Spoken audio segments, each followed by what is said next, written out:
So a question you might be asking is, why another war game? Why am I looking to develop something new for the gaming community? I've been playing for a few years now, and there's a lot of stuff that I really enjoy about wargaming, but I also felt like there were some things that were missing, or you could get aspects of different things from different games, but not wholly in one system. So hopefully the goal here is to offer something that isn't readily available yet. And some of the two biggest things is, number one is trying to create something for wargame enthusiasts that have been trying to get their friends into wargaming, but for one reason or another, their friends just don't want to get into it because it just might be too much for one reason or another. And also creating something for us gamers that are interested in wargaming, but it just, for what we're seeing, it's just too much to get into it.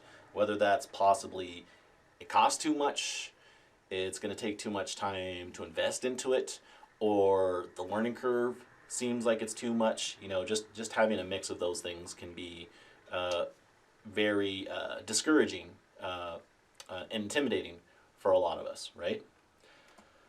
So in this, another reason we're looking to figure out a way to create large-scale games that can be played quickly by casual gamers. You know, there's a lot of pros and whatnot that can play some of these games relatively quicker than casual players, but we want to get the times down relatively short for a large-scale game so that we can take into account, you know, our life commitments, and so we can get more games in with our friends, and also making it a little bit easier if it gets down that road where people are actually interested in tournaments, that it makes it easier to manage and hold tournaments because it takes less time per game. Right now, the general goal is trying to get a game to about 2 hours for casual players. Play testing, we're having new players, it takes them about 3 hours to play a game. And that's new, people that have never played war games before. So it's promising in that we're on the right path to get it down to that 2 hour window roughly, hopefully. Now, one thing we're approaching this is a philosophy of it's easy to learn, but it's tough to master. Thinking of a game like chess, you know, you can sit down in an afternoon and understand, learn the rules of a game like chess, but it can take months and months and years to become a master at that game, and it's still arguable as to whether or not you're a master. You know, it's still, the skill cap is so high, you can find other people that are going to be competitive with you. Now, this being a war game, the rules are definitely not going to be as simple as a game like chess, but embracing those kind of philosophies of keeping things as streamlined as possible and recognizing that building on top of that, there you can have extremely high skill cap with a lot of potential decision-making opportunities and becoming better at the game. With this, following along the lines of, this should be something that's easy to put down and pick back up in a couple of months. If you don't have the time to play it, approaching it, hopefully it feels like the saying of, it's like riding a bike. You know how to ride a bike, maybe you haven't ridden one for a few years, but if you get on one, it's going to be pretty quick to get back in using it.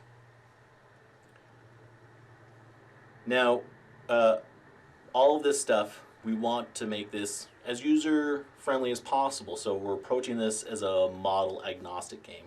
You can use whatever proxies you want, whether they're paper proxies, third-party models, etc. Down the road, we are looking to create models and game lore and history and whatnot, so there's a cohesive theme and whatnot, but none of that stuff is going to be required to actually play the game or play the game in tournaments. Now, right now, the way the rules are working out, what does matter is going to be base size. There's probably going to be criteria of the base size, the diameters of your bases are going to meet a particular size to fit the game rules. But the models themselves, you know, as long as they're not ridiculously large and encumbering and getting in the way of other models, they can be pretty much any model you want, as long as, you know, you and your opponent, they're easy to read and you agree as to what those models look like and do. Now, again, with that low barrier to entry, I want most, if not all, the rules to be freely accessible online. And kind of what we were talking about earlier, what I was talking about earlier is this should be a relatively universal rule system that's streamlined to lean into that low barrier to entry, that easy learning curve, easy to put down and pick back up. And kind of as the current name that we're using, D12 Wargaming, which currently is a placeholder, that's probably going to change down the road, is using the D12 system. It gives you the opportunity to do not just D12s, but you can use them for D2s, 3s, 4s, and 6s on top of D12s.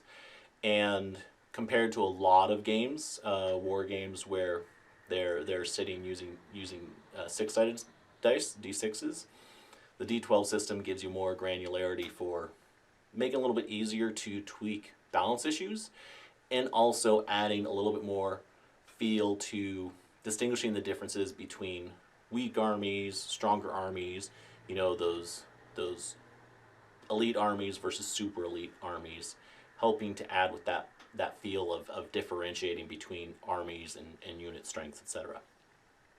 Now, also one thing we want to do is we want to limit new content. Whenever new content is going to be created, whether that's armies, models, data sheets, etc., the plan is to only create something new if it fills some sort of void in the game, theme, role, etc., that has not been filled yet. We want to stay away from creating redundancy or getting into that really detailed minutia of where there's a slight difference between these two, but they almost play the same role. Then it just kind of gets a little muddy in the waters and a little bit tougher to make decisions easily. Like those are the types of things we want to avoid from turning off potentially new players and other casual gamers. So that's kind of a brief summary of why we're looking to create a new war game. And if you have any questions, comments, what you would like to see, what you'd not like to see, I'd be happy to chat with you. Love to hear from you, get your thoughts. You can reach me at brandon.d12wargaming@gmail.com. And also, if you would like to see currently, right now, alpha/beta phase, if you would like to see how the game is kind of looking right now, game mechanics wise, playstyle wise, you should be able to find in the playlist a gameplay video talking about how the game works out.